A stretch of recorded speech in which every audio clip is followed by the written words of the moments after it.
Hello friends, ఏ పని చేయాలన్నా సరే మనకి సమయం కావాలి, సమయోచితమైనటువంటి జ్ఞానం కావాలి. కష్టపడి పని చేయందే ఎవరు కూడాను ఏది సాధించలేరు. సోమరితనం అనేటువంటిది ప్రతి వ్యక్తి యొక్క జీవితాన్ని బ్రతికున్నప్పుడే చచ్చిపోయినట్లుగా చేస్తుంది.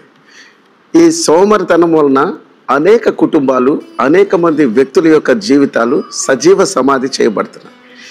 కాబట్టి ఈరోజు మన టాపిక్ ఏంటంటే సోమరితనమును జయించుట ఎలా. చూడండి, ఉద్యోగం చేయాలన్నా, వ్యాపారం చేయాలన్నా, లేకపోతే ఒక రంగంలో రాణించాలన్నా చురుకుదనం ఉండాలి. బైబిల్లో మహాజ్ఞాని అయిన సొలొమోను చెప్తారు కదా, సోమరి చీమల యొద్దకు వెళ్ళు. ఆ చీమల యొక్క నడతను మీరు జ్ఞాపకం చేసుకొని దాని యొక్క నడత అంటే దాని యొక్క లైఫ్ స్టైల్ని మీరు ఆచరించినట్లయితే మీ జీవితం కూడాను చాలా చురుకుదనంగా ఉంటుంది. పని చేయకపోతే శరీరంలో భాగాలు చచ్చుబడిపోతాయి, బ్రెయిన్ డెడ్ అయిపోతుంది.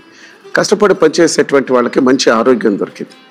చీమలు చూడండి ఎంత కష్టపడి పనిచేస్తాయో. వాళ్ళకి ఎవరు చెప్పేవాళ్ళు లేకపోయినా సరే చీమ తన పని తాను చేసుకుని వెళ్ళిపోతూ ఉంటుంది. ఈరోజు మనిషికి ఎన్నిసార్లు చెప్పినా వాళ్ళు చేయాల్సిన పని చేయలేకపోతున్నారండి.